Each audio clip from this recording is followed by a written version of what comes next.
It was a warm August morning in 2018 when a seemingly ordinary Colorado family vanished without warning.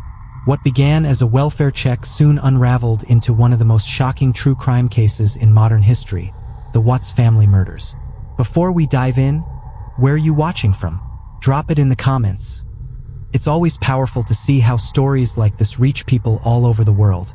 Now, let's go back to the very beginning. In August 2018, the disappearance of Shanann Watts and her 2 young daughters in Frederick, Colorado, began as a welfare check at the family's home. Shanann, 34 and pregnant with a son, had not been heard from after returning from a business trip. Concern grew quickly, and when officers entered the home on August 13th, they noted her personal belongings left behind. Her husband, Christopher Watts, initially told investigators that his wife had taken the children and left. As the hours unfolded, his account shifted. Detectives documented his statements in an arrest affidavit filed only days later. On August 15th, after he agreed to a polygraph examination, inconsistencies became stark, and the focus of the case changed from a missing persons search to a homicide investigation. That same day, he was arrested. The recovery of the victims brought the investigation into grim clarity. Shanann's body was found in a shallow grave near a petroleum work site belonging to Anadarko, Christopher's employer. The autopsy confirmed she had died from manual strangulation. Nearby, investigators discovered the bodies of Bella, aged 4, and Celeste, aged 3, inside separate oil storage tanks. Their autopsies concluded both girls had died by homicidal asphyxia, consistent with smothering. Formal charges were filed on August 20th in Weld County District Court. The counts included 5 charges of first-degree murder, 3 for each victim under 12 while in a position of trust, 2 for murder after deliberation, as well as unlawful termination of pregnancy, and 3 charges of tampering with deceased human bodies. Court filings record these 9 charges in case number 18 CR 2003. In November, before a jury could be convened, Christopher Watts entered a guilty plea to all counts. The plea agreement removed the possibility of a death penalty trial.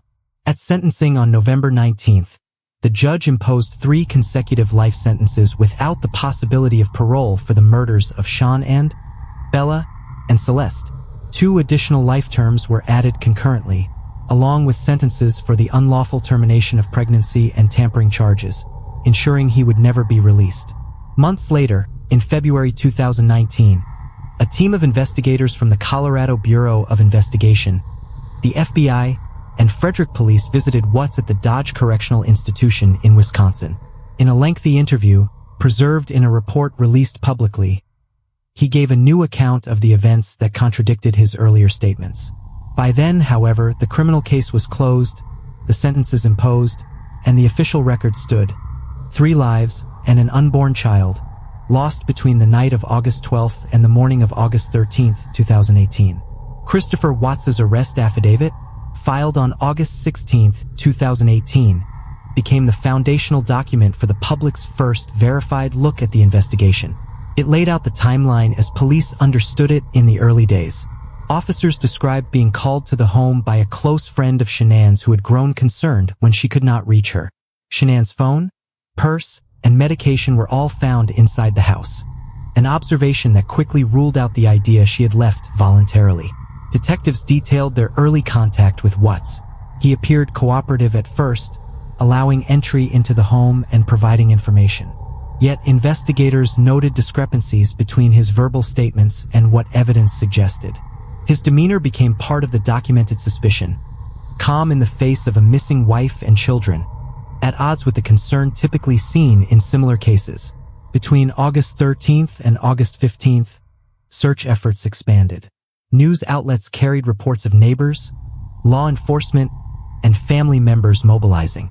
Video footage from a neighbor's surveillance system was reviewed, showing Watts backing his truck into the driveway on the morning of August 13th. The affidavit referenced this review, suggesting that items had been loaded into the vehicle. The polygraph test, conducted on August 15th, was a turning point. While polygraphs are not admissible evidence in Colorado courts, the procedure is often used as an investigative tool. In this case, When the results indicated deception, the investigators pressed for a more truthful statement. Later that same day, Watts admitted to killing Shanann, though his initial version shifted blame for the children's deaths. This admission, documented in early interviews, was later withdrawn after his guilty plea and post-conviction confession. Once in custody, the search for the victims moved swiftly.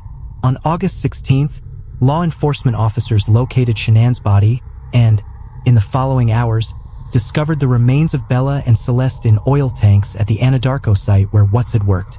The arrest affidavit provided the framework that led to these recoveries. Autopsy reports soon clarified the causes of death. Shanann's examination confirmed manual strangulation. Bella and Celeste's examinations concluded homicidal asphyxia. The positioning of their remains in separate oil tanks, alongside the shallow grave for Shanann, underscored both the methodical effort to conceal the crimes and the challenges investigators faced in recovery.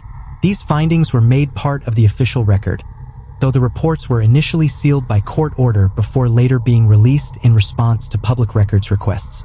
The Weld County District Attorney's Office moved quickly once the bodies were recovered.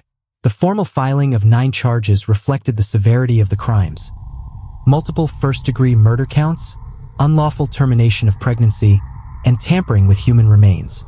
The charging document, filed August 20th, outlined the prosecution's theory that the murders occurred in the family home before the concealment at the work site. From that point, the legal case advanced with unusual speed. The public watched as court proceedings were covered extensively by local and national media, but the official record remained precise: a triple homicide, a terminated pregnancy, and an overwhelming set of charges against a single defendant. Neighbors and friends provided the first human accounts that complicated Watts's version of events. On August 13th, when Shanann was reported missing, her friend who had dropped her off from a late-night flight described how unusual it was that she had not heard from her. That friend pressed authorities to conduct a welfare check, emphasizing Shanann's health condition and her meticulous routines. Officers later testified that this insistence was key in quickly opening the investigation. The neighbor whose security camera captured Watts's truck in the driveway described his own unease to police. He pointed out Watts's behavior to responding officers: nervous pacing, uncharacteristic talkativeness, and a claim that his family had simply gone missing. The video itself, referenced in affidavits and later covered in the media, contradicted Watts's explanation by showing movements in the early morning hours that aligned with the concealment of the bodies. Technical anomalies emerged in the investigative process. The polygraph test on August 15th was unusual in that Watts consented voluntarily despite the risks. When the results indicated deception, investigators used it to confront him, leading to his partial admission. Although the polygraph had no legal weight in the courtroom, it became a pivotal investigative tool. Digital forensics also revealed discrepancies. Shanann's phone, located inside the home, still contained messages from that morning. Her friend had texted with no response, and the absence of activity after a certain hour contrasted with her usual patterns. Discovery documents later released confirmed investigators built a timeline of her last digital communications, establishing the likely window of the crime. Autopsy findings added further weight. The Weld County coroner's reports not only documented the causes of death, but also noted the presence of petroleum product on the children's bodies, consistent with their recovery from oil tanks. This detail underscored the deliberate concealment effort. The reports also ruled out other forms of trauma, pointing specifically to asphyxiation as the method. Official records reveal moments of discrepancy in Watts's statements. In his initial interview after failing the polygraph, he admitted to killing Shanann but claimed to have done so only after she allegedly harmed the children. This account was contradicted by autopsy results, which showed the children were smothered before disposal, and by his later post-conviction confession. Investigators and prosecutors maintained that the evidence supported deliberate homicide of all 3 victims by Watts alone. Public records later released included the February 2019 prison interview, where Watts gave a different account. In that version, he admitted to killing Shanann in their bedroom and then smothering both children before transporting all 3 bodies to the Anadarko site.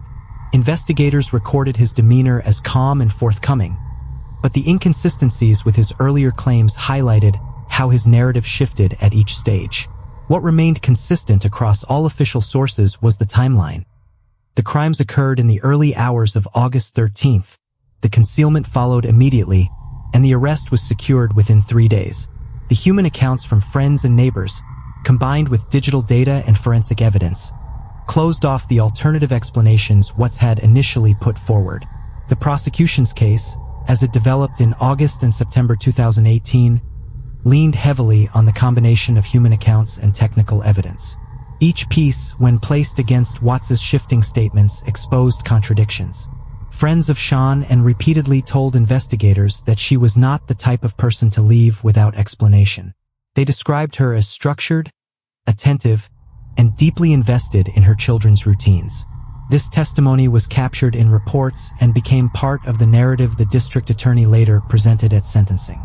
Shanann's close friend, who discovered her disappearance, testified to her immediate alarm when she found the house locked, Shanann's car still in the garage, and her personal items untouched. That account was included in the arrest affidavit and reinforced by phone logs. The technical side of the inquiry added more anomalies. Phone records showed Shanann's last known activity was shortly after she returned home from a business trip in the early hours of August 13th. From then on, her device remained stationary inside the house. Watts's phone activity, by contrast, reflected movement and communications throughout the early morning. Investigators mapped these data points against surveillance video and work records, confirming that he left the house around 5:30 a.m. with unusual items in his truck bed. Forensic analysis of the family's home revealed no signs of forced entry or struggle. This lack of disruption stood in sharp contrast to Watts's claim that his wife had left suddenly with the children. The scene was consistent with a crime occurring within the home rather than a voluntary departure. The discovery of the bodies brought further confirmation. Investigators documented that the oil tanks at the Anadarko site had been sealed after the children were placed inside. Recovery required specialized equipment and care to preserve evidence. Reports emphasized that this concealment method made detection more difficult, but digital data tied Watts to the location that morning. His work assignment logs placed him at that site, corroborating the surveillance footage and contradicting his initial story. The autopsy findings reinforced the prosecutor's stance that his first admissions were false. In his early claim, Watts had said he killed Shanann in a sudden act of anger after she allegedly harmed the children. However, medical examiners found no evidence that Shanann had inflicted harm on them. Instead, both Bella and Celeste were determined to have died from smothering, with no defensive injuries to suggest a struggle with anyone but an adult overpowering them. As the official record expanded, another anomaly emerged in Watts's demeanor.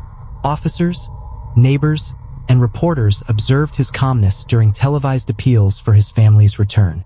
This demeanor, noted in police reports and later referenced in media analyses, seemed inconsistent with the frantic urgency of a father searching for his missing children. Though behavior alone was not evidence, it drew public attention and added to the sense that his story did not align with the facts. By the time Watts entered his guilty plea on November 6th, the combination of human testimony, digital forensics, autopsy evidence, and his inconsistent narratives had created a case with little room for defense. The plea agreement ensured that the death penalty would not be pursued, but it also cemented the official version. All 3 victims and the unborn child were killed by Watts, who acted alone and concealed their bodies at his work site in an attempt to hide the crimes. From the first hours of questioning, Christopher Watts's story changed multiple times. On August 14th, he told local reporters that his family had disappeared, insisting he wanted them back. The following day, after the polygraph examination, he admitted to killing Shanann but framed it as a reaction to her allegedly harming the children. That statement was recorded in the arrest affidavit but was quickly contradicted by medical findings. The autopsies created one of the clearest official discrepancies. Shanann's cause of death, manual strangulation, was consistent with homicide, but there was no evidence she had attacked her daughters. The girls' deaths were determined to be smothering, a method that would have required time and physical dominance. These findings directly conflicted with Watts's claim that he had killed Shanann in response to her actions. The coroner's report eliminated that version as medically unsupported. Another discrepancy emerged with the placement of the bodies. Watts initially told investigators that he had transported the victims impulsively, yet the concealment was deliberate and precise. Shanann buried in a shallow grave, the children in separate oil tanks with narrow openings, sealed afterward. Investigators described the effort required to position the bodies as significant. This undermined the idea of a momentary loss of control, pointing instead to planning. Phone records also exposed conflicts. Watts claimed that he and Shanann had an emotional conversation the morning of August 13th before he left for work, but digital evidence showed Shanann had stopped responding to messages hours earlier. Her phone was motionless in the house after 2 a.m., suggesting she was already incapacitated or dead by the time he claimed they spoke. This timeline inconsistency was formally included in the discovery materials. The February 2019 prison interview introduced yet another version. In that conversation with investigators, Watts confessed that he killed Shanann in their bedroom, then smothered his daughters one by one before transporting the bodies. He described Bella's resistance and Celeste's death afterward. While this account aligned more closely with forensic findings, it highlighted how his earlier statements had been fabrications. Authorities noted that every iteration of his story contained omissions or distortions until the case was fully closed. Even in sentencing, discrepancies surfaced. Prosecutors argued that Watts's motive involved both personal and financial pressures, particularly his extramarital relationship and household debt. Watts himself, in his post-conviction interview, acknowledged the affair but downplayed its role. These contrasting emphases became part of the broader discussion of why the murders occurred, though the court record remained focused on what happened rather than why. The overall pattern of the case reveals how official discrepancies narrowed as more evidence became available. Watts's shifting stories, the autopsy conclusions, the digital timelines, and the recovery logistics all moved the investigation toward a singular conclusion. By the time of his guilty plea, the contradictions had accumulated to the point where his defense could not reconcile them with the official evidence. After the guilty plea, the release of discovery documents and the February 2019 prison interview allowed the public to see more of the discrepancies that had marked every stage of the case. One of the clearest examples came from Watts's repeated attempts to shift the timeline of events. In his initial confession, he claimed the killings occurred after an argument with Shanann on the morning of August 13th.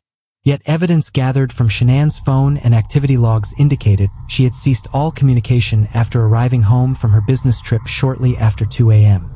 This meant that she was most likely killed during the night, not during the morning conversation Watts described. Another discrepancy lay in his statements about the children. At first, he said he had killed Shanann only after seeing her harm Bella and Celeste. Autopsy reports found no injuries consistent with Shanann attacking them, nor any defensive wounds on her body that would suggest she had engaged in a struggle of that nature. The cause of death for both children was listed as smothering, and the coroner specifically noted the absence of injuries that would support Watts's story. This medical evidence directly contradicted his early claims. Watts's account of his emotional state also changed over time. During his media interviews on August 14th, he appeared calm, even detached, telling reporters he just wanted his family to return. In his later prison interview, he admitted that he had already disposed of the bodies by the time he gave those televised appeals. Investigators noted this as a striking inconsistency between his public demeanor and the reality of what had already occurred. The method of concealment also clashed with Watts's narrative of impulsive violence. He described the killings as acts carried out in a moment of emotional collapse. Yet burying Shanann and placing each child in separate oil tanks required planning, physical effort, and the use of work-related knowledge. Investigators emphasized in their reports that accessing and sealing the oil tanks was not a spontaneous act.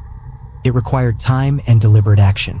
This discrepancy undermined the idea of a crime of passion and supported the prosecution's charge of premeditated murder.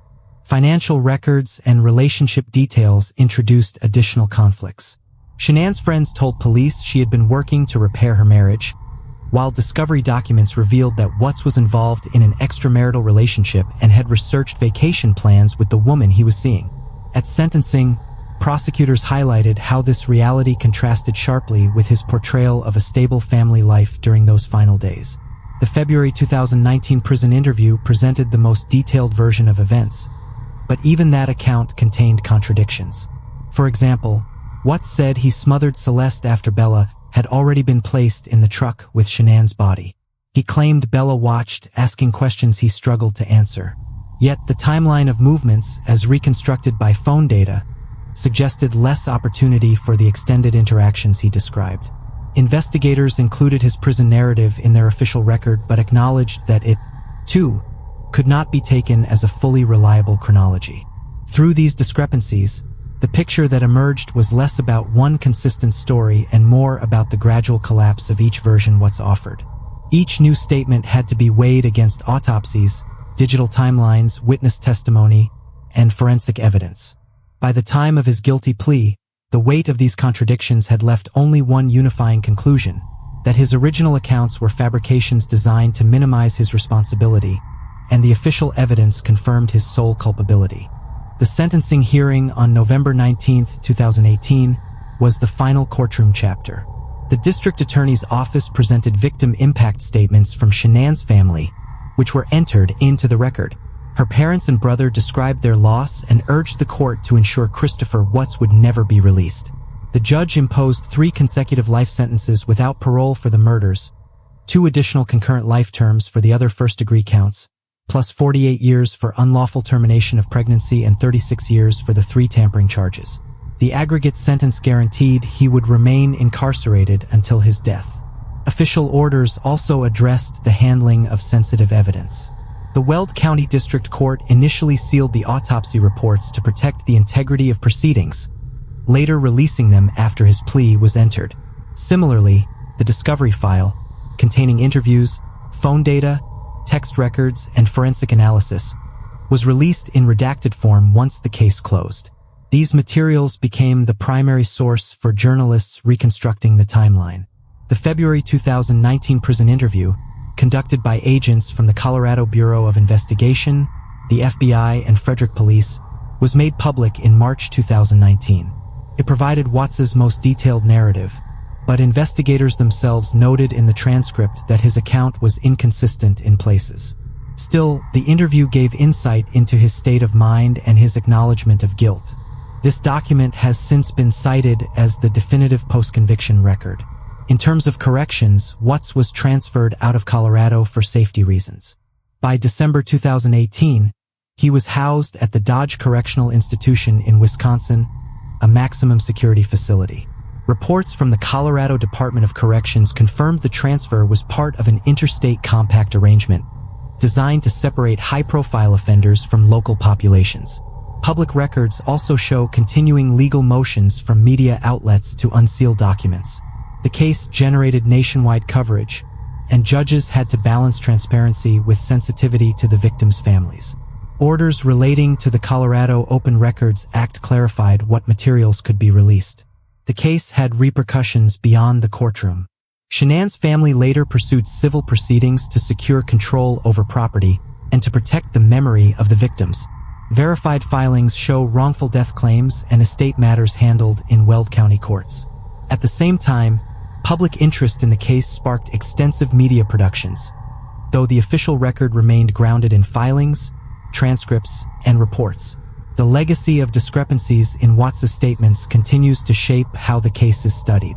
Scholars, criminologists, and law enforcement professionals reference the Watts investigation in training and analysis because it demonstrates the interplay of human accounts, digital forensics, and physical evidence in resolving a case despite misleading suspect narratives. By the end of 2019, the official record was essentially closed.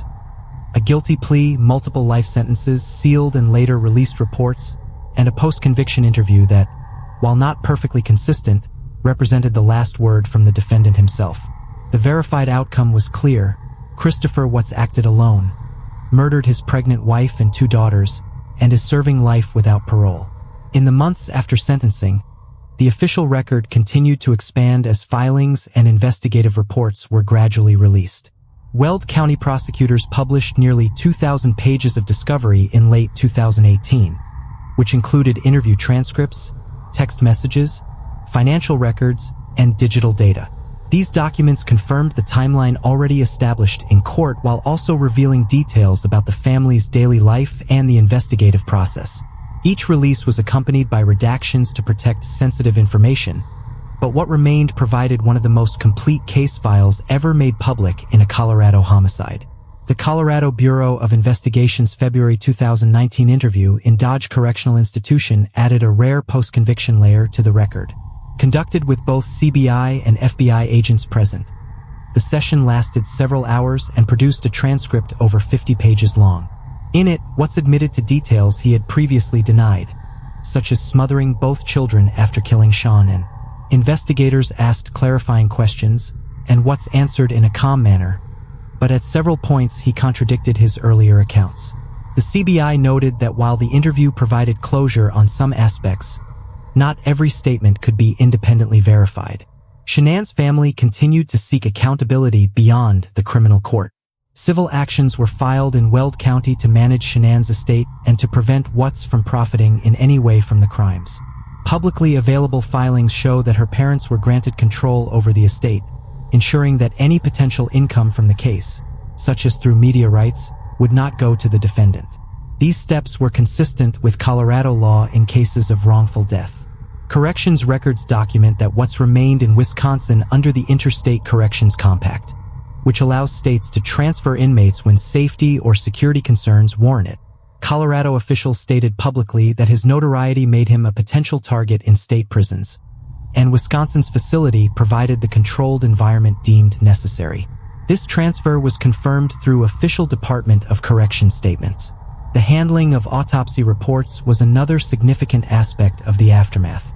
Weld County initially withheld the documents, citing the sensitivity of the case. Media organizations petitioned under the Colorado Open Records Act, and in November 2018, after the plea had been entered, the court allowed their release. The reports became part of the permanent case record and verified what prosecutors had already outlined. Strangulation for Shanann, smothering for Bella and Celeste, and intrauterine death of the unborn son. Public interest in the case did not diminish after the trial. News outlets and documentary producers used the discovery files and court records as primary sources. Weld County officials reiterated that the official documents, not speculation or outside theories, contain the facts. This insistence underscored the difference between public fascination and the evidentiary record. By the end of 2019, the court filings, autopsies, interviews, and discovery materials had been fully cataloged. The outcome of the criminal case was final and unappealable due to the guilty plea, and the civil matters ensured the victim's family retained legal control over Shanann's estate. From a procedural standpoint, the Watts case became closed in every legal sense. Conviction secured, appeals waived, sentencing complete, and records preserved for public reference. By 2020, most of the legal matters tied to the case had settled into final form. Weld County's case file, containing the guilty plea, sentencing documents, and discovery releases, was closed and archived. Because Watts pleaded guilty, no appeals were filed, and there were no further criminal proceedings. This made the case one of the few high-profile family annihilation prosecutions in which appellate courts were never involved. Civil filings continued to ensure that Shanann's family retained control over the estate. In 2019, Shanann's parents pursued and were awarded a $6 million wrongful death judgment against Christopher Watts in Weld County District Court. Court records show this was largely symbolic, given Watts's life sentence and lack of assets, but it legally blocked him from profiting in any way from the crimes, including through potential book deals, paid interviews, or other media. Such judgments are standard in Colorado law to protect victims' families from murderabilia exploitation. Law enforcement agencies treated the case as a reference point for future training. Reports from the Colorado Bureau of Investigation and FBI have noted how digital forensics, surveillance review, and rapid response to inconsistencies in a suspect's story were crucial in resolving the case quickly. Officers from Frederick Police Department have publicly stated that neighbor cooperation, particularly the security camera footage, was critical. These verified accounts now feature in discussions of how community involvement can accelerate homicide investigations. The handling of records also left a lasting precedent. Weld County's court orders on the release of autopsy reports, made after arguments from both media and prosecutors, clarified how Colorado courts may balance privacy and transparency in high-profile murder cases. Legal observers noted that the Watts case underscored the public's right to know while still protecting the dignity of victims. Corrections records confirmed that Watts remains incarcerated at Dodge Correctional Institution in Wisconsin under the Interstate Corrections Compact. Colorado officials have stated he will not be returned to the state, both for his safety and for the security of the prison system. The arrangement is permanent unless both states' corrections departments agree to a change. For Shanann's family, official statements made clear that their priority was protecting her memory and that of the children. They established charitable efforts in their names, often focused on raising awareness about domestic violence and supporting families in crisis. Verified reporting confirms that these initiatives were organized independently of the criminal justice system but served as part of the broader aftermath. Media interest remains strong. In 2020, the release of a documentary built largely from police body camera footage, interrogation tapes, and text messages from the discovery file drew renewed attention. Weld County officials reiterated that these materials were authentic and came directly from the case file, distinguishing them from speculation. By the mid-2020s, the Watts family murders remained one of the most documented homicide cases in Colorado history. Every stage, from initial welfare check to conviction and sentencing, was preserved in official records and widely accessible. The long-term outcome was unambiguous. Christopher Watts was serving life without parole. Shanann's family retained legal control over the estate and civil judgments, and the case itself had become part of training, legal precedent, and public discourse on family homicide. In the years following sentencing, the verified record of the Watts case remained stable, with no changes to the criminal judgment or correction status. Christopher Watts continued serving his sentence at Dodge Correctional Institution in Wisconsin, housed there under the Interstate Corrections Compact. Official statements from the Colorado Department of Corrections confirmed that his transfer was for safety reasons, noting that his notoriety and the nature of his crimes made him a potential target within Colorado facilities. Civil proceedings, though concluded, had lasting implications. The $6 million wrongful death judgment awarded to Shanann's family in 2019 was symbolic but critical in securing their rights under Colorado law. It ensured that Watts could not profit in any way from the killings, blocking potential revenue from interviews, writings, or any other use of his story. Courts have long recognized the risk of offenders attempting to benefit from publicity, and this judgment formally closed off that avenue. The public release of discovery materials continued to serve as a foundation for journalistic and academic examinations of the case. Thousands of pages of records, along with body camera footage and interrogation videos, were cited in law enforcement training courses. Investigators highlighted how the case demonstrated the importance of quickly confronting inconsistencies in a suspect's narrative, using technology to establish timelines, and integrating neighbor cooperation into investigative strategy. Official reports from agencies such as the Colorado Bureau of Investigation confirmed these uses.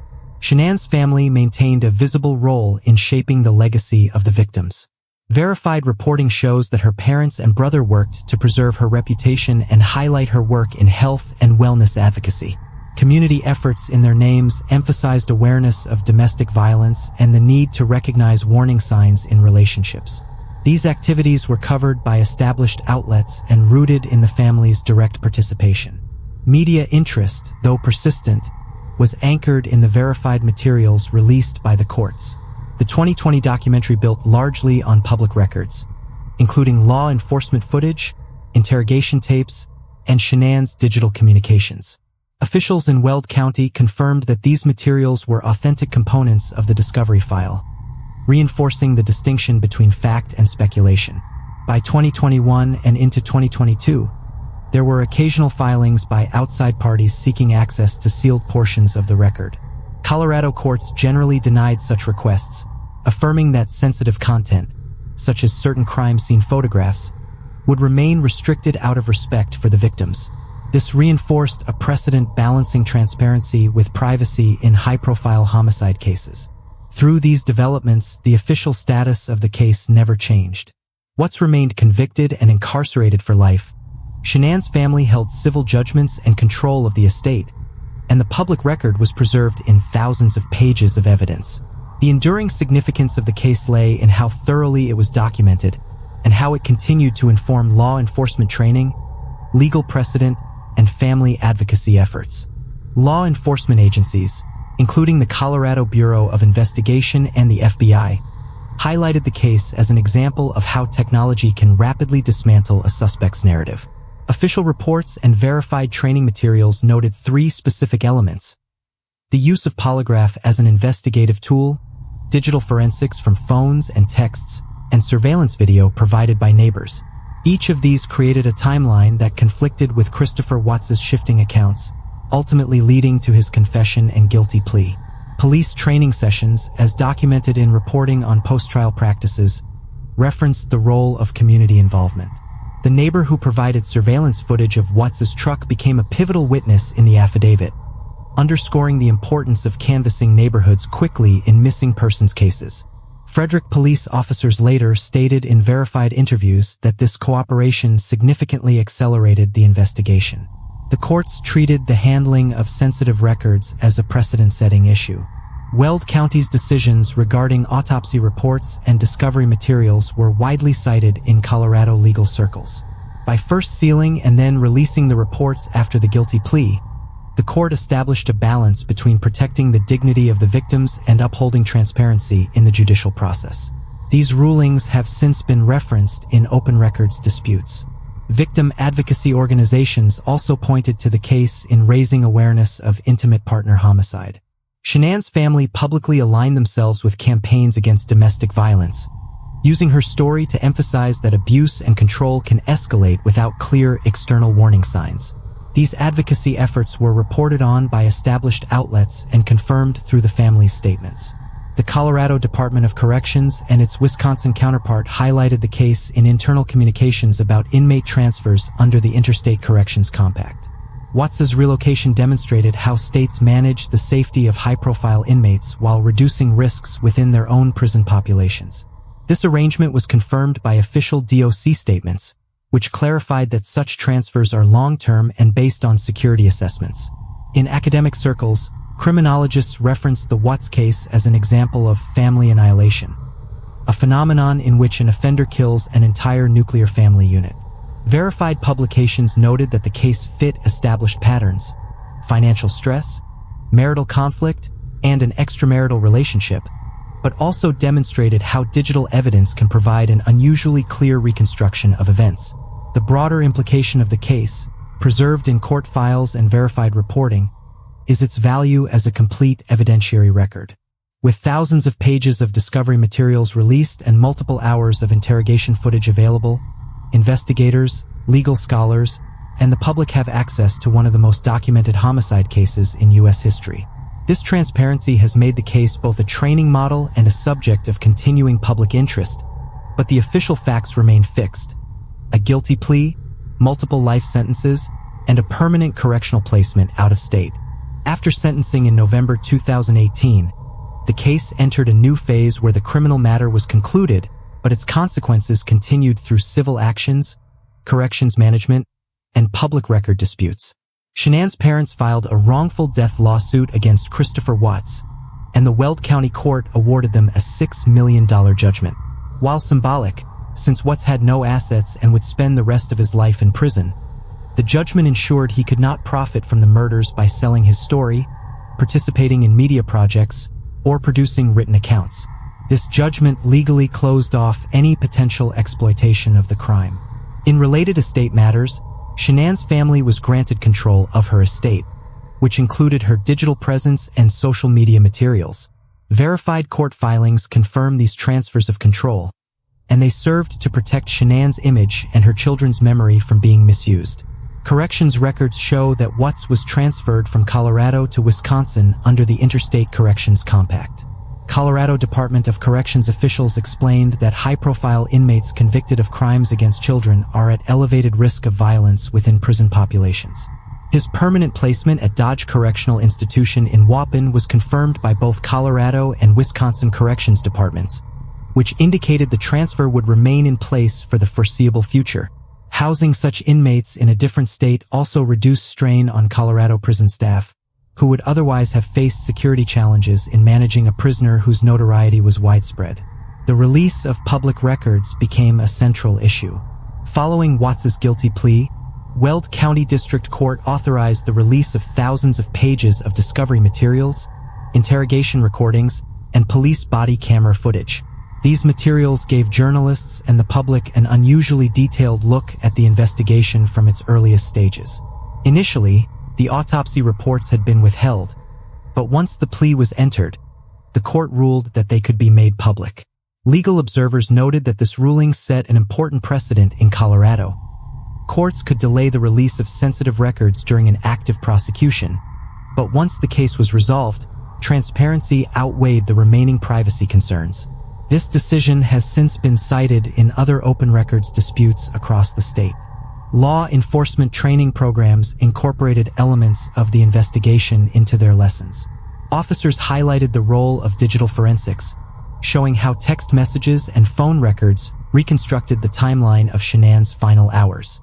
The neighbor's surveillance camera footage, showing Watts's truck movements, was repeatedly cited as proof of the value of canvassing neighborhoods for security systems in missing persons cases. The polygraph test, while inadmissible in court, was emphasized in training materials as a useful investigative technique for confronting suspects with inconsistencies and applying psychological pressure. These lessons, drawn directly from official reports and interviews with investigators, became part of how other agencies approached similar cases.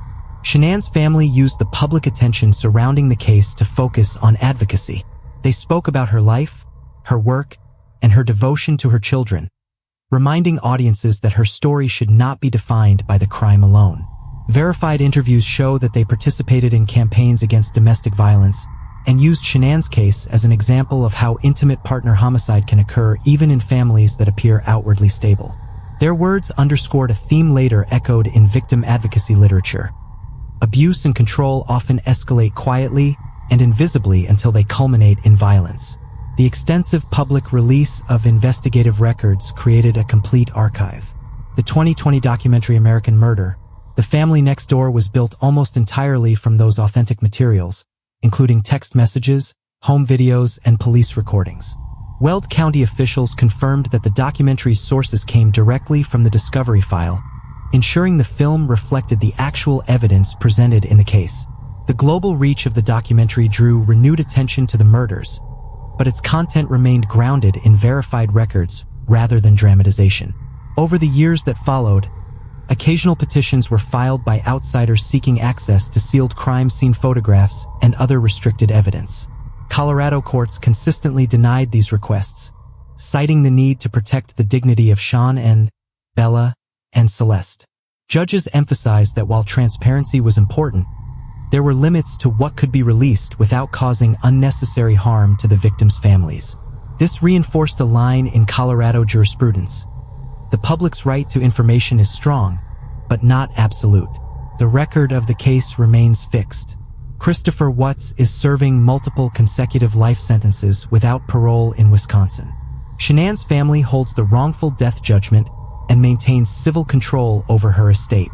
The investigative and court records are preserved and remain among the most extensive ever released in an American homicide case. The aftermath has shaped not only how law enforcement investigates similar crimes, but also how courts, correction systems, and families of victims respond when a case captures worldwide attention. In the years following the murders and sentencing, the Watts case remained in public focus not because of new criminal developments, but because of how thoroughly the record had been documented and preserved. The official files contained thousands of pages of discovery, video interrogations, digital forensics, and autopsy reports. Scholars, journalists, and advocacy organizations repeatedly returned to this archive to study how the investigation unfolded and how institutions handled its aftermath. The case became a touchstone for examining official discrepancies, technical anomalies, and human accounts in highly publicized criminal cases. One of the official discrepancies often revisited concerned the decision to accept a guilty plea rather than pursue a capital trial. Colorado law allowed for the death penalty in 2018, and the nature of the crime qualified under multiple aggravating factors. Yet the Weld County District Attorney's Office decided not to seek it. Official court statements made clear that Shanann's family supported this resolution because it spared them the ordeal of a trial and ensured Watts would spend the rest of his life in prison without appeals. Some outside observers questioned why a case so severe did not proceed to a capital trial, but the verified explanation from both prosecutors and the victim's family was that closure and certainty outweighed prolonged litigation. This decision established a practical precedent in Weld County for how prosecutors weigh the family's wishes against statutory options. Another area of focus has been the technical anomalies in how digital evidence was gathered and presented. The timeline of the murders was pieced together primarily from Shanann's phone data, messages, and geolocation information, as well as the digital records from Watts' own phone. Investigative reports confirmed that Shanann's phone was found in the home, raising questions in the early hours about why she would have left without it. Digital forensics later showed her final text messages to friends, with precise timestamps that conflicted with Watts' early statements. These anomalies, such as deleted messages and gaps in Watts' phone activity, were documented in the official discovery. They revealed how attempts to obscure digital trails can actually create further suspicion once examined by investigators with forensic tools. The case also underscored the human accounts of those closest to the family. Shanann's friends provided immediate and detailed statements to police about her personality, routines, and fears. These testimonies, recorded in official affidavits, contrasted sharply with Watts' early portrayal of her as having left voluntarily with the children. Friends described her as deeply attached to her daughters and unlikely to disappear without communication. These first-hand accounts helped investigators establish that Shanann's disappearance was out of character and required urgent attention. Neighbors' testimonies added further human dimensions. The neighbor who provided the surveillance footage described Watts as behaving unusually during the initial welfare check, comments that were formally included in investigative documents. Such accounts did not prove guilt on their own but shaped investigators' focus in the crucial first hours. Corrections records have been another source of verified information and occasional tension. Watts' relocation to Wisconsin placed him in an out-of-state system where he remained largely isolated. Verified reports indicate that he has little to no contact with the general population due to security concerns. These conditions were designed not as punishment beyond his sentence but as protection against the high likelihood of inmate violence. Inmate transfers of this type are relatively rare, and each instance creates bureaucratic questions about cost and oversight. Wisconsin taxpayers technically house him, but Colorado remains the sentencing state. The compact allows this, but it has generated occasional public questions about jurisdiction and resource allocation. The openness of the case files has also created tension between transparency and privacy. While Weld County released extensive records, it also withheld the most graphic crime scene images. Requests to unseal them were consistently denied, with judges citing the dignity of the victims and the family's rights. This balance between disclosure and protection has been debated in legal circles, with the Watts case often cited as a test case. Some journalists argued for fuller transparency, while others agreed that certain materials should remain sealed permanently. The court's stance, partial but significant disclosure, now serves as a reference point in Colorado jurisprudence. The wider cultural consequences of the case are also documented in official and semi-official forms. Shanann's family gave interviews over the years emphasizing her life, her dedication as a mother, and their continuing grief. These interviews, reported by major outlets, were careful to center her and the children rather than the perpetrator. They used their platform to speak about domestic violence, encouraging families to pay attention to subtle warning signs of control or secrecy. Advocacy groups have cited their words in campaigns, making Shanann's story part of a broader effort to raise awareness about intimate partner homicide. In the academic field, criminologists analyzing the case have focused on how it exemplifies patterns of family annihilation. Studies published after 2018 highlighted financial stress, infidelity, and the desire for a new life as common drivers. The Watts case provided a rare opportunity to study this phenomenon with extensive digital records, rather than relying on limited witness testimony or partial reconstructions. Scholars have argued that the completeness of the case file makes it a critical resource for understanding similar crimes and perhaps developing prevention strategies. Even several years later, the Watts case continues to be invoked in discussions of law enforcement methods, judicial transparency, and victim advocacy. Its enduring prominence is not due to any ongoing criminal dispute. The outcome is final and unchangeable, but because the record is so complete that it provides a lasting framework for reflection. Each official discrepancy, each technical anomaly, and each human account documented in the files adds to a layered understanding of how investigators, prosecutors, correction systems, and families navigate such a devastating event. The story of the Watts murders continued to unfold in the public domain not through new crimes or legal proceedings, but through the persistence of human accounts that had been preserved in official records. These accounts formed the emotional framework of the case, and they remain some of the most cited and verified elements in the aftermath. Shanann's friends were among the first to raise the alarm when she failed to attend a medical appointment on August 13, 2018, and their testimony was documented in affidavits and police reports. They described her as punctual, dependable, and particularly conscious of her health, given her pregnancy. One friend explained to officers that Shanann would not leave her home without her phone, purse, or children, statements that would later appear in the investigative file. These details framed the disappearance as immediately suspicious and helped set the urgency of the police response. Neighbors also contributed accounts that investigators included in discovery documents. One neighbor, who had a surveillance system that recorded portions of Watts' driveway, not only provided crucial footage but also described Watts' demeanor as nervous and unusual during the initial welfare check. Officers noted this observation in their reports, and while it was not direct evidence of the murders, it influenced the decision to treat Watts as a primary focus early in the investigation. This account was later confirmed in body camera footage released by law enforcement, showing the neighbor speaking with officers as Watts shifted uneasily nearby. Shanann's parents and brother gave statements that were later referenced in court filings. They spoke about her role as a mother, her close relationship with her daughters, and her optimism about the future. These human accounts contrasted sharply with the narrative Watts attempted to present in his shifting versions of events. When Watts suggested during interrogation that Shanann might have harmed the children, the family's consistent testimony about her character and devotion to her daughters provided a clear counterpoint. Prosecutors later acknowledged that these accounts, combined with the evidence, made it impossible to sustain such a claim. The official affidavits also preserved the words of co-workers and contacts who interacted with Shanann in the days leading up to her death.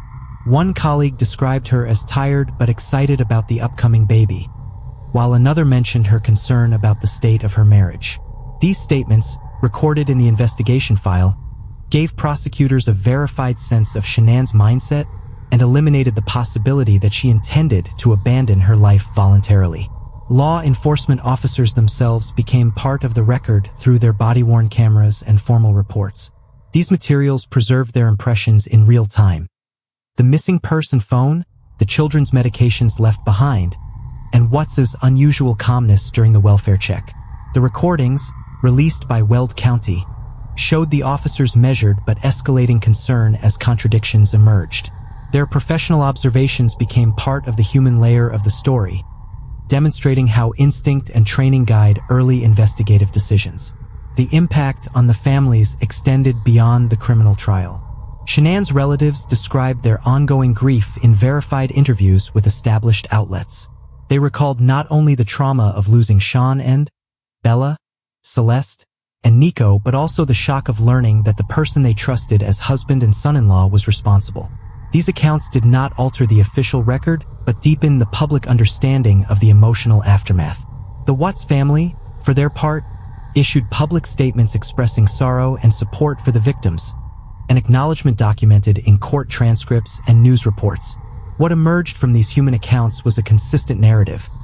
Shanann was a devoted mother, her friends and family recognized her routines and values, and those closest to her sounded the alarm immediately. These verified testimonies, preserved in police records and affidavits, helped establish the truth against conflicting claims. They are not speculative recollections years later, but documented impressions provided at the moment of crisis and preserved in the case file. Phase 10. In the years after the crimes and trial, the Watts case solidified its place as one of the most extensively documented family homicide cases in American criminal justice.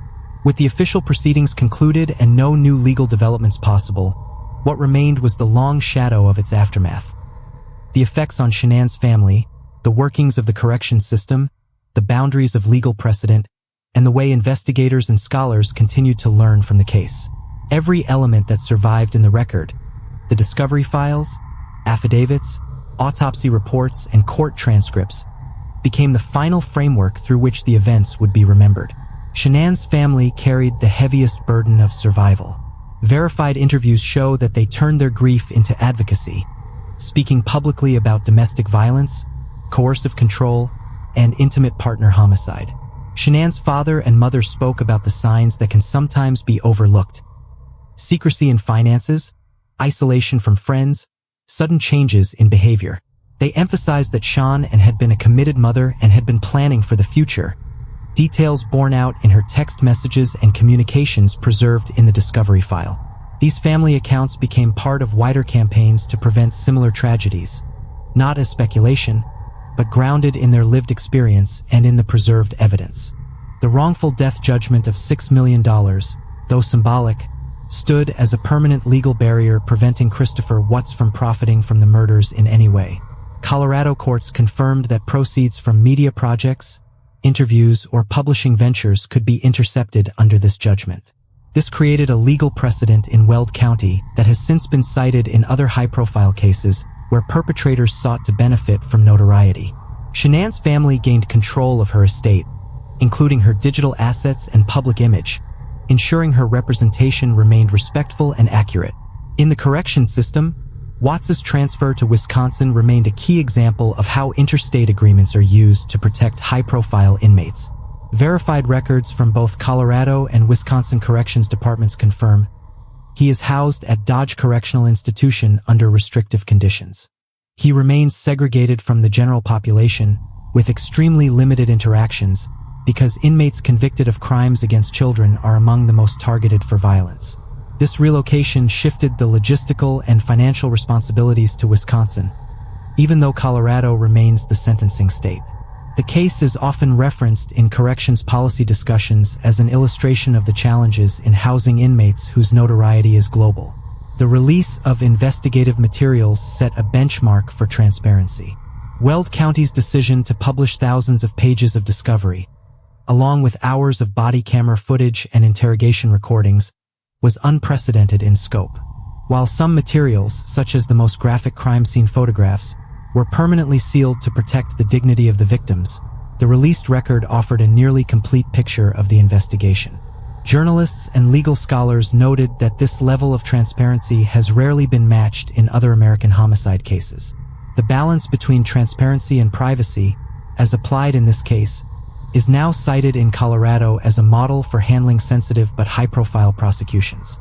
Digital forensics from the case continue to be studied in law enforcement training. Investigators demonstrated how phone records, geolocation data, and text message logs reconstructed Shanann's final movements and established the exact timeline of the crimes. Watts's truck movements, captured on a neighbor's surveillance camera, provided crucial corroboration.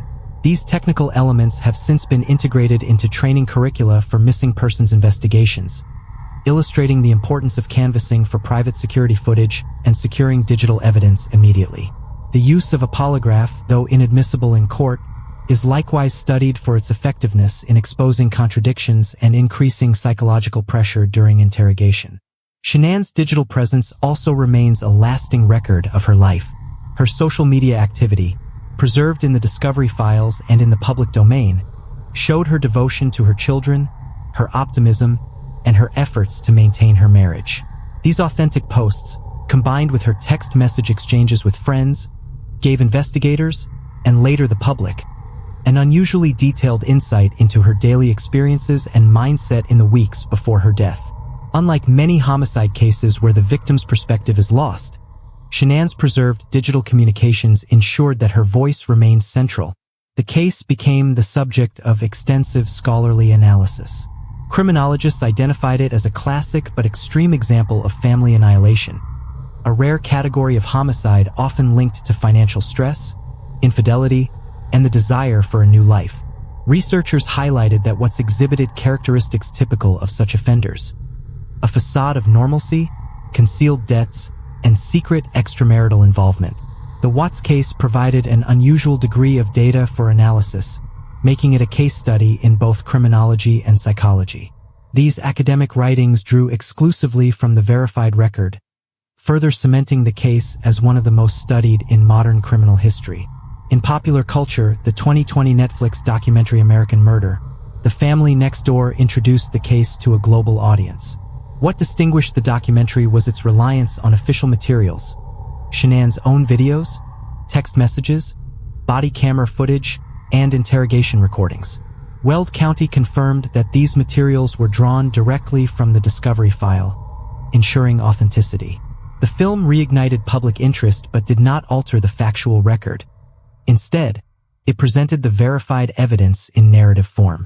It also sparked international conversations about the risks of intimate partner violence, extending Shanann's family's advocacy to audiences worldwide. Over time, the Watts case became not only a crime story but a reference point for multiple institutions. Law enforcement uses it in training. Courts cite it in open records rulings. Victim advocacy groups invoke it in awareness campaigns. Criminologists analyze it in studies of rare but devastating forms of homicide. Journalists refer to it when discussing transparency in high-profile investigations. For Shanann's family, it remains a personal tragedy that they continue to carry with dignity and purpose. The enduring legacy of the case lies in the completeness of its verified record. Every phase of the process, from the first welfare check to the interrogation to the plea to the civil suits and prison transfer, has been documented, archived, and studied. There are no ongoing mysteries in the official narrative. Watts confessed, pled guilty, and is serving multiple life sentences. Shanann, Bella, Celeste, and Nico are remembered through their family's advocacy, through the preserved digital traces of their lives, and through the lessons the case continues to teach. The final truth of the case is found not in speculation or invention but in the verified record itself, which remains one of the most extensive archives of any modern homicide. At the heart of it, this reminds us how fragile trust and family bonds can be, and why it's important to notice the signs around us. We'll keep exploring these shadows together here on Eternal Obsidian.